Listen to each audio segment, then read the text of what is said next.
إن الحمد لله نحمده ونستعينه ونستغفره ونعوذ بالله من شرور أنفسنا ومن سيئات أعمالنا من يهده الله فلا مضل له ومن يضلل فلا هادي له وأشهد أن لا إله إلا الله وأشهد أن محمدا عبده ورسوله صلى الله عليه وعلى آله وصحبه ومن تبعهم بإحسان إلى يوم الدين.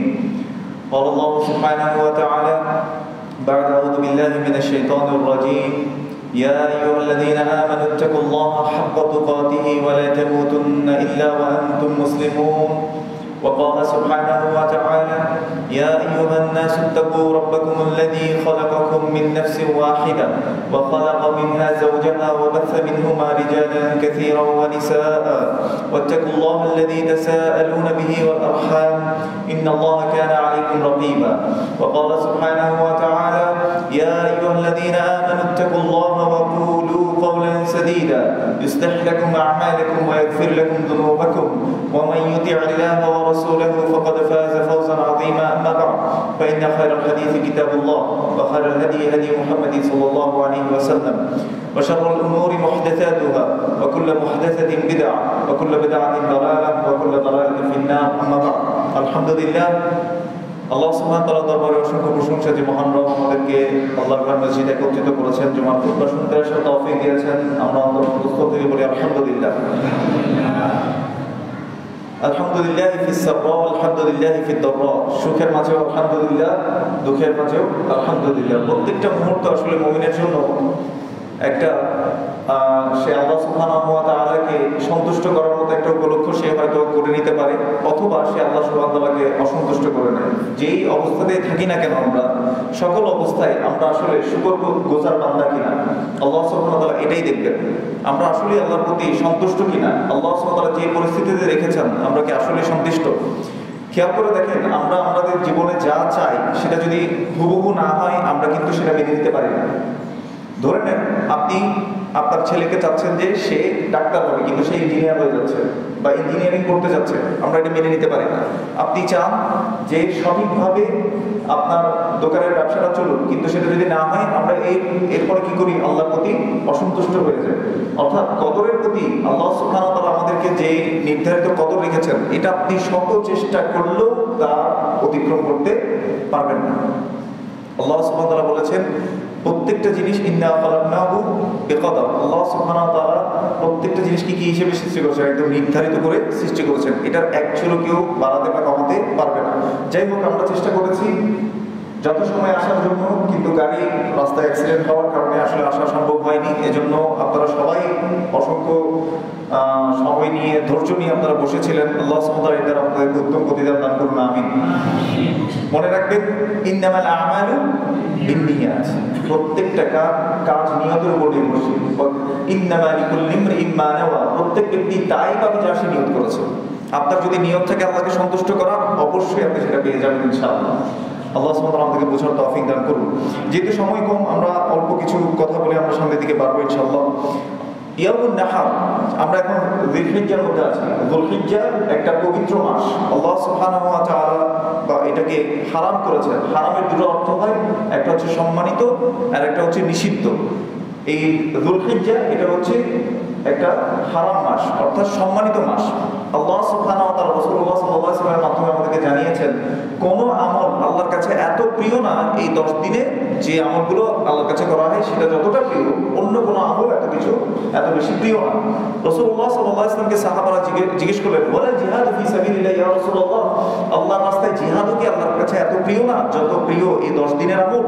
তখন রাসূলুল্লাহ সাল্লাল্লাহু আলাইহি ওয়াসাল্লাম বলেছেন, ওয়ালা জিহাদু ফি সাবিলিল্লাহ, আল্লাহর রাস্তায় জিহাদ করা এত প্রিয় না যতটা প্রিয় এই 10 দিনের আমল করা। এজন্য রাসূলুল্লাহ সাল্লাল্লাহু আলাইহি ওয়াসাল্লাম বলেছেন, ফাআকসিরু ফিহা, তোমরা এই দিনগুলোতে বেশি বেশি বলো কি আত-তাহলিল ওয়া তাকবীর ওয়া তাহমিদ, বেশি বেশি আলহামদুলিল্লাহ, সুবহানাল্লাহ, লা ইলাহা ইল্লাল্লাহ, আল্লাহু আকবার, এই জিকিরগুলো বেশি বেশি করা। এমনকি আবু হুরায়রা রাদিয়াল্লাহু আনহু এবং ইবনে ওমর রাদিয়াল্লাহু আনহু তাদের ব্যাপারে জানা যায় যে তারা বাজারে চলে যেতেন, গিয়ে তারা তাকবীর দিতেন, আল্লাহু আকবার, লা ইলাহা ইল্লাল্লাহ, আল্লাহু আকবার, আল্লাহু আকবার ওয়া লিল্লাহিল হামদ, এবং বেশি বেশি সুবহানাল্লাহ ওয়ালহামদুলিল্লাহ ওয়া লা ইলাহা ইল্লাল্লাহ আল্লাহু আকবার, এই জিনিসগুলো আমরা বেশি বেশি করার চেষ্টা করব ইনশাআল্লাহ। সামনে আসে ইয়াউমুল আরাফা, যেটা যুলহিজ্জার 9 তারিখ, এবং যেদিন হাজিরা আসলে একত্রিত হয় আরাফার ময়দানে, সেদিন যদি আমরা সিয়াম করি, রাসূলুল্লাহ সাল্লাল্লাহু আলাইহি ওয়াসাল্লাম বলেছে যে সিয়াম ইয়াউমি আরাফা আহতাসিবু আলা আল্লাহি আন ইউকাফফিরা আস-সানাতা আল্লাতী ক্বাবলাহা ওয়াস-সানাতা আল্লাতী বা'দাহা। ওখানে ক্বাল আলাইহিস সালাতু ওয়াসসালাম, কেউ যদি আরাফার দিনে একদিন সিয়াম পালন করে, রাসূলুল্লাহ সাল্লাল্লাহু আলাইহি ওয়াসাল্লাম বলেছেন তার পূর্বেকার 1 বছরের গুনাহ এবং পরবর্তী 1 বছরের গুনাহ আল্লাহ কি করে দিবেন? ক্ষমা করে দিবেন। আল্লাহ সুবহানাহু ওয়া তাআলা আমাদেরকে আমল করার তৌফিক দান করুন। দেখেন, আল্লাহ সুবহানাহু ওয়া তাআলা আমাদেরকে আদেশ করেছেন ফাসাল্লি লিরাব্বিকা ওয়ানহার, তোমার রবের জন্য তুমি সালাত করো এবং কি করো? প্রবাহিত করো। কি প্রবাহিত? ইয়াউমুন নাহার বলা হয় কি? রক্ত প্রবাহের দিন। আল্লাহর সন্তুষ্টির জন্য আমরা কি করি? আল্লাহর সন্তুষ্টির জন্য আমরা কোরবানি দিয়ে থাকি, রক্ত প্রবাহিত করি। আল্লাহ সুবহানাহু ওয়া তাআলা বলতে শিখিয়ে দিয়েছেন, কুল ইন্না সালাতি ওয়া নুসুকি ওয়া মাহইয়ায়া ওয়া মামাতি লিল্লাহি রাব্বিল আলামিন। বলুন যে নিশ্চয়ই ইন্না সালাতি, আমার সালাত, ওয়া নুসুকি, আমার যত ইবাদতের ধরন আছে, এবং যত আমার কোরবানি, আমার যত ইবাদত আছে, যত রিচুয়ালস, ওটা কি বলে, আমার পদ্ধতি আছে, এই সবগুলো কার জন্য? ইন্না সালাতি ওয়া নুসুকি ওয়া মাহইয়ায়া, আমার জীবন কার জন্য? আল্লাহর জন্য। ওয়া মামাতি, এবং আমার যে মৃত্যু সেটাও কার জন্য? আল্লাহর জন্য। লিল্লাহি রাব্বিল আলামিন। আল্লাহ সুবহানাহু ওয়া তাআলা আমাদেরকে বোঝার তৌফিক দান করুন। এজন্য আমরা চেষ্টা করব যে এই যে কোরবানিটা করছি, এটা যাতে শুধুমাত্র আল্লাহর জন্য হয়ে থাকে, এটাতে যাতে আর কারোর জন্য আমরা ইচ্ছা না পোষণ করি। আমাদের অনেক সময় দেখা যায় যে আমরা বড়াই করার জন্য কি করি? বড় গরু কিনি, তাই না? যে অমুক আমার সাথে শত্রুতা আছে, তার সাথে প্রতিযোগিতা করে আমি বড় গরু কিনি, এরকম যাতে না হয়। দেখেন, আল্লাহ সুবহানাহু ওয়া তাআলা কিছু নিয়ম দিয়েছে, বলে কুল্লি উম্মাতিন জাআলনা মানসাকান লিয়াযকুরু ইসমাল্লাহি আলা মা রাযাকাকুম মিন বাহিমাতিল আনআম ফাইন্নাকুম ফাইলাহুকুম ইলাহুন ওয়াহিদ ফালাহু আসলিমু ওয়া বাশশিরিল মুখবিতিন। আল্লাহ সুবহানাহু ওয়া তাআলা বলেছেন যে আল্লাহ সুবহানাহু ওয়া তাআলা প্রত্যেক উম্মার জন্য, প্রত্যেক জাতির জন্য কি দিয়েছেন? একটা নির্দিষ্ট ধরন দিয়েছেন, যেটার দ্বারা তারা আল্লাহকে স্মরণ করতে পারে। তাহলে জিকির কিভাবে করতে হয় না করতে হয়, এগুলো কে শিখাবেন আমাদেরকে? রাসূলুল্লাহ সাল্লাল্লাহু আলাইহি ওয়াসাল্লামের মাধ্যমে আল্লাহ সুবহানাহু ওয়া তাআলা আমাদেরকে শিখিয়েছেন। এর বাইরে গিয়ে কোনো পদ্ধতি আবিষ্কার করা, এটা কখনোই আল্লাহর কাছে কি হবে না? গৃহীত হবে না। কেননা রাসূলুল্লাহ সাল্লাল্লাহু আলাইহি ওয়াসাল্লাম কি বলেছেন? মান আমিলা আমালান লাইসা আলাইহি আমরুনা ফাহুয়া রাদ, যে এমন কোন আমল করলো যার ব্যাপারে আমাদের কোনো নির্দেশনা নাই, সেটা আল্লাহর কাছে কি হবে না? গ্রহণ হবে না। এজন্য আমরা এই যে জিকির করা, আজকার করা, এটাও করতে হবে রাসূলুল্লাহ সাল্লাল্লাহু আলাইহি ওয়াসাল্লামের পদ্ধতি অনুসারে। যেমন রাসূল সাল্লাল্লাহু আলাইহি ওয়াসাল্লাম এই 10 দিনের যে আমল শিক্ষা দিয়েছেন, বেশি বেশি তাহমিদ, তাহলিল, তাকবীর এগুলোকে পড়া, অর্থাৎ সুবহানাল্লাহ আলহামদুলিল্লাহ ওয়া লা ইলাহা ইল্লাল্লাহ আল্লাহু আকবার। আর বেশি বেশি তাকবীর দেওয়ার মধ্যে একটা ধর্ম আছে যেটা সাহাবারা দিতেন, আল্লাহু আকবার লা ইলাহা ইল্লাল্লাহ আল্লাহু আকবার ওয়া লিল্লাহিল হামদ। আমরা একটা জিনিস দেখব যে রাসূলুল্লাহ সাল্লাল্লাহু আলাইহি সাল্লাম আমাদের জন্য যে পদ্ধতি দিয়েছেন, এই কোরবানি, আমরা আস্তে আস্তে একটা কথা শুনছিলাম এক জায়গায়, মানে যেহেতু জ্যামে পড়ে গেছি, এক জায়গায় একজন হুজুর ওয়াজ করছিলেন যে যার কোরবানি দেওয়ার সামর্থ্য নাই, সে কি করবে? ঋণ করে হলেও কোরবানি দিবে। আসলে বলেন তো, আপনারা নিজেরা বলেন, এটা কি আসলে সুন্নাহসম্মত কোনো কথা কিনা? রাসূলুল্লাহ সাল্লাল্লাহু আলাইহি সাল্লাম বলেছেন, মান কানা লাহু যাবহুন, যে ব্যক্তি যার কাছে কি আছে? একটা জবাই করার পশু আছে, ওয়ালা ইউদাহি, আর সে কোরবানি করেননি, ফালা ইয়াকরাবান্না মুসাল্লানা, সে যাতে আমাদের ঈদগাহে না আসে। অর্থাৎ যার মান কানা লাহু সাআতান, এভাবে আরেকটা হাদিস আসছে, যার কাছে একটা কোরবানি দেওয়ার কি আছে? পশু আছে, ওয়ালা ইউদাহি, সে কোরবানি দেয় নাই, রাসূল সাল্লাল্লাহু আলাইহি ওয়াসাল্লাম তার ব্যাপারে রাগ দেখিয়েছেন। কিন্তু যার কোরবানি দেওয়ার সামর্থ্য নাই, রাসূলুল্লাহ সাল্লাল্লাহু আলাইহি ওয়াসাল্লাম তার ব্যাপারে কোনো কিছু বলেন নাই। এবং সাহাবাদের অনেকেই কোরবানি দিতেন না, যাদের সামর্থ্য নাই। এখান থেকে বোঝা যায় অনেক আলেমগণ এটা বলেছেন যে কোরবানিটা হচ্ছে সুন্নাতে মুআক্কাদা, অর্থাৎ তাকিদ আছে, রেকমেন্ডেড, কিন্তু এটা করতেই হবে, ঋণ করে হলেও করতে হবে, এরকম কোনো বিধান আল্লাহ সুবহানাহু ওয়া তাআলা দেন না। এজন্য কোরবানি এটা ঋণ করে করতে হবে, এই মাসালা শুদ্ধ না। যার কাছে কোরবানি দেওয়ার সামর্থ্য আছে, সেই মাত্র কি করবে? কোরবানি দিবে। লোক দেখানোর জন্য কোরবানি দিবে না। দেখেন, কোরবানি করাটা একটা ইবাদত, কোরবানি করাটা একটা ইবাদত। কোরবানির চেয়ে বড় ইবাদত হচ্ছে সালাতে আসা। কোরবানির চেয়ে বড় ইবাদত কি? সালাতে আসা। কেউ সালাতে না আসলে মাইন্ড করে না, কিন্তু কোরবানি না দিলে মাইন্ড করে আমাদের সমাজের মানুষ। আল্লাহ সুবহানাহু ওয়া তাআলা আমাদেরকে বোঝার তৌফিক দান করুন। আরেকটা বিষয় যেটা হচ্ছে, আমাদের কিছু সুন্নাহ পদ্ধতি আছে। কোরবানি যেহেতু আমাদের চলে আসবে এরপরেই, আমরা জুমা পাবো না, আমরা কি করব? যদি আমরা ঈদগাহের দিকে যাই, সকালবেলা আমরা কোনো কিছু খাবো না। রাসূলুল্লাহ সাল্লাল্লাহু আলাইহি সাল্লাম কি করতেন না, তিনি কোরবানির দিন তিনি কিছু না খেয়ে কি করতেন? ঈদগাহে আসতেন। সালাত পড়ার পর, জবাই করার পর, কোন কোন রিওয়ায়েতে পাওয়া যায় যে কোরবানির পশুটা দিয়ে তিনি প্রথম খাবার খেতেন। তো আমরা কি করতে পারি? কোরবানির দিন আমরা কিছু খাবো না, আর আমরা জবাই দেওয়ার পরে কি করবো? কিছু খাওয়ার চেষ্টা করবো ইনশাআল্লাহ। আর ঈদ উল ফিতরের সময় তিনি কিছু খেয়ে তারপর তিনি ঈদগাহে আসতেন। তাহলে এটা সুন্নাহ পদ্ধতি। আর একটা সুন্নাহ পদ্ধতি হচ্ছে ঈদগাহে আসার জন্য, সেটা হচ্ছে ইউখালিফুত তারিক। রাসূলুল্লাহ সাল্লাল্লাহু আলাইহি ওয়াসাল্লাম কানা ইউখালিফুত তারিক, তিনি তার রাস্তাটাকে পরিবর্তন করতেন। অর্থাৎ যে রাস্তা দিয়ে আসতেন ঠিক একই রাস্তা দিয়ে তিনি ফেরত যেতেন না, অন্য রাস্তা দিয়ে যাওয়ার চেষ্টা করতেন। এই জন্য আপনার যদি যে ঈদগাহে আপনি সালাত পড়েন, সেখানে আসার জন্য যদি দুইটা রাস্তা থাকে, যেটা দিয়ে এসেছেন যাওয়ার সময় অন্য রাস্তা দিয়ে আপনি বাড়িতে যাবেন ইনশাআল্লাহ। এবার আমরা দেখব যে জবাই করার সময় আসলে আমরা কি বলবো। রাসূলুল্লাহ সাল্লাল্লাহু আলাইহি সাল্লাম তিনি জবাই করার সময় বলতেন বিসমিল্লাহ আল্লাহু আকবার, বিসমিল্লাহ আল্লাহু আকবার, আল্লাহর নামের সাথে এবং আল্লাহর তাকবীর দিয়ে তিনি কি করতেন?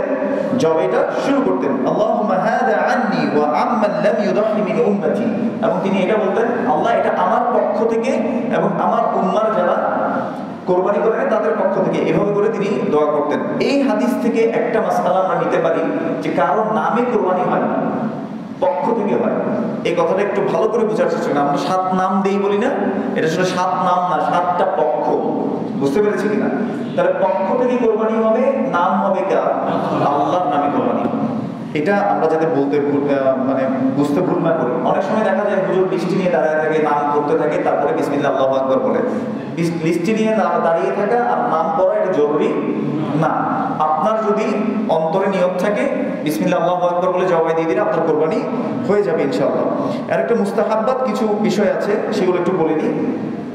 যেমন কিভাবে আমরা গোশতটাকে ভাগ করব, এটা নিয়ে আমাদের সমাজে একটা আছে যে 3 ভাগ করতে হয়। 1 ভাগ নিজের জন্য, 1 ভাগ আত্মীয় স্বজনের জন্য, 1 ভাগ গরিব মিসকিনের জন্য। এটা করাটা অনেকে মুস্তাহাব বলেছে, কিন্তু কেউ এটাকে কি বলেননি? ওয়াজিব বলেননি। আপনি যদি পুরোটা নিজেও খান, এটাতেও কোনো কি হবে না, গুনাহ হবে না। কিন্তু আমরা সাদাকা করার চেষ্টা করব এবং আত্মীয় স্বজনদেরকে আমরা দেওয়ার চেষ্টা করবো ইনশাআল্লাহ।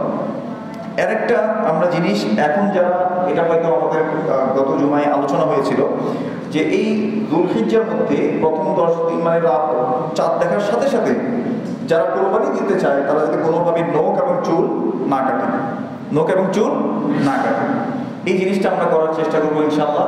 এর একটা আমল, সেটা যেটা গুরুত্বপূর্ণ, ইয়াউম আরাফার মধ্যে দোয়া করা। রাসূলুল্লাহ সাল্লাল্লাহু আলাইহি সাল্লাম দীর্ঘ সময় হাত তুলে তিনি কি করেছিলেন? আরাফার দিন দোয়া করেছিলেন, এবং তিনি কেঁদে কেঁদে দোয়া করেছিলেন, এরকমও কিছু রিওয়ায়াত পাওয়া যায়। এই জন্য আরাফার দিন আমরা সর্বোচ্চ আমাদের যতটা সম্ভব আমরা দোয়া করার চেষ্টা করবো ইনশাআল্লাহ। এবং তিনি বলেছেন সবচেয়ে উত্তম দোয়া হচ্ছে আমি সহ আমার পূর্ববর্তী নবীরা যে দোয়া করেছিলেন, কোনটা বলেন তো? লা ইলাহা ইল্লাল্লাহু ওয়াহদাহু লা শারীকা লাহু লাহুল মুলকু ওয়া লাহুল হামদু ওয়া হুয়া আলা কুল্লি শাইইন কাদির। এই দোয়াটা তিনি করতেন। এখন আপনি চিন্তা করতেছেন যে কিরে, এটা কি দোয়া হলো নাকি? দেখেন, এটাই দোয়া।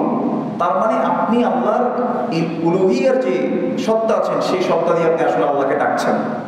আল্লাহকে আপনি বলছেন যে আল্লাহ, এরপর আপনি মন থেকে যা খুশি আপনি যা চান, যে আল্লাহ আপনি ছাড়া কোনো ক্ষমতাবান কেউ নাই, আপনি ছাড়া কোনো ইলাহ নাই, আপনি ছাড়া কোনো মালিক নাই, আপনি স্বীকৃতি দিচ্ছেন কোনো ক্ষমতা নাই। ইন্নাল্লাহা আলা কুল্লি শাইইন কাদির, আল্লাহ আপনি সকল কিছুর উপর ক্ষমতাবান, এটা আপনি স্বীকৃতি দিচ্ছেন। মানে আল্লাহ আপনি কাদির, আর কেউ কাদির না, আপনি পারেন আর কেউ পারেন না, আপনার কাছেই আমি চাচ্ছি। এভাবে বলে আপনি দোয়া করেন ইনশাআল্লাহ। আল্লাহ সুবহানাহু ওয়া তাআলা যা বললাম আগে আমাকে আমল করার তৌফিক দান করুন এবং আপনাদেরকে আমল করার তৌফিক দান করুন। হাদা ওয়া সাল্লাল্লাহু আলা নাবিয়িনা মুহাম্মদ। আকুলু কওলি হাদা ওয়া আস্তাগফিরুল্লাহ লি ওয়া লাকুম ওয়া লিসাইরিল মুসলিমিন ফাস্তাগফিরুহু ইন্নাহু হুয়াত তাওয়াবুর রহিম। আলহামদুলিল্লাহ ওয়া সালাতু ওয়া সালামু আলা রাসূলিল্লাহ ওয়া আলা আলিহি ওয়া সাহবিহি ওয়া মান তাবি'আহুম বি ইহসানিন ইলা ইয়াউমিদ্দিন। قال الله سبحانه وتعالى إن الله وملائكته يصلون على النبي يا أيها الذين آمنوا صلوا عليه وسلموا تسليما اللهم صل على محمد وعلى آل محمد كما صليت على إبراهيم وعلى آل إبراهيم إنك حميد مجيد اللهم بارك على محمد وعلى آل محمد كما باركت على إبراهيم وعلى آل إبراهيم إنك حميد مجيد اللهم ارض عن كل صحابة رضي الله عنهم أجمعين خصوصا منهم أبي بكر وعمر وعثمان وعلي رضي الله عنهم أجمعين اللهم أعز الإسلام والمسلمين اللهم أعز الإسلام والمسلمين اللهم أعز الإسلام والمسلمين اللهم انصر من نصر دينك ودين محمد صلى الله عليه وسلم واجعلنا منهم آمين يا رب العالمين اللهم انصر المسلمين في فلسطين اللهم انصر المسلمين في فلسطين اللهم احفظهم على عدوك وعدوهم اللهم إنا نجعلك في نحورهم ونعوذ بك من شرورهم اللهم انصر المسلمين في كل مكان اللهم انصر المسلمين في كل مكان آمين يا رب العالمين আরেকটা জিনিস আমি আপনাদেরকে বলতে চাই যে রাসূলুল্লাহ সাল্লাল্লাহু আলাইহি ওয়াসাল্লাম বলেছেন ইন্নাল্লাহা কাতাবা আল-ইহসানা আলা কুল্লি শাই আল্লাহ সুবহানাহু ওয়া তাআলা ইহসান অর্থাৎ উত্তমভাবে সবকিছু করাকে সকল বিষয়ের প্রতি লিখে দিয়েছেন এইজন্য রাসূলুল্লাহ সাল্লাল্লাহু আলাইহি ওয়াসাল্লাম বলেছেন ইযা যাবাহতুম ফাআহসিনু যাবহা তোমরা যখন জবাই করবে তোমরা উত্তমভাবে কি করো জবাই করো অর্থাৎ কষ্ট দিয়ে যাতে জবাই করা না হয় ওয়ালিউহিদ্দা আহাদুকুম শাফরাতাহু প্রত্যেকে যাতে তাদের ছুরিকে কি করে ভালোভাবে ধার নিয়ে নেয় ধার দিয়ে তারপরে যাতে সে জবাই করে আমরা ওই সময় দেখি যে কসাইরা বা যারা জবাই করছে ওরা অনেকগুলো বা পশুটাকে তাড়াতাড়ি মানে জান চলে যাওয়ার জন্য ওরা কি করে এভাবে জবাই দেওয়ার পরে একটা দেখবেন যে এভাবে একটা এখানে একটা জোরে একটা তারা আঘাত করে এটা যাতে তারা কখনোই না করে তিনটা রগ যাতে কেটে যায় এখানে পাশাপাশি দুইটা রগ